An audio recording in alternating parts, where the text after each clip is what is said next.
Hindi raw alam ng palasyo kung saan galing ang akusasyon ni Locsin. Ayon kay Deputy Presidential Spokesperson Gary Olivar, nababahala rin ang palasyo sa isyu ng dayaan lalo't bigo, Sigibo Chudoro ang kanilang pambato. Samantala, sa gitna ng pagtatalo kaugnay sa umano'y dayaan sa automated elections, naghahanda na ang Kongreso para sa joint canvassing sa susunod na linggo. Ang Joint Committee ang mangunguna sa pagbibilang ng mga boto ng mga kandidato sa pagka-presidente at pagka-vice-presidente. Ito ang News on Q ni Bruce Cabal. Nagte-testing na ng mga computer na gagamitin para sa canvassing ng Kongreso.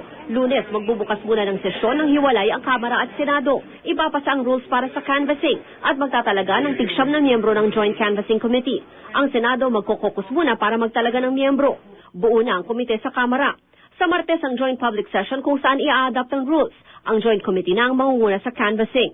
Sabay na bubuksan ng Senate President at House Speaker ang hard copy ng Certificates of Canvass at ang electronically transmitted COC sa computer na ito, ang CCS o Consolidation and Canvassing System, gagamit ng security key.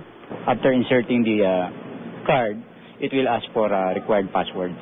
Security ng system na walang ibang makakagawa at hindi mapapasok yung system. Pagbobotohan pa kung bubuksan na muna lahat ng 278 na COC o isa-isa itong bubuksan, ika-canvas o kikilatisin kung tunay at tama ang pagkaprepara at saka itatali ang bilang ng mga boto. Dahil high-tech na ang botohan, high-tech na rin ang canvassing. Sa projector na ito, makikita ang electronically transmitted certificates of canvass. Pwede rin itong i-switch para ang makita naman ay ang video ng aktwal na nangyayari dito sa plenaryo. May kanya-kanyang monitor din ang mga miyembro ng Joint Committee. Papayagan kada kandidato ng 2 watcher at 2 abogado. Pero isang abogado lang ang otorisadong magsalita kung may question sa mga COC.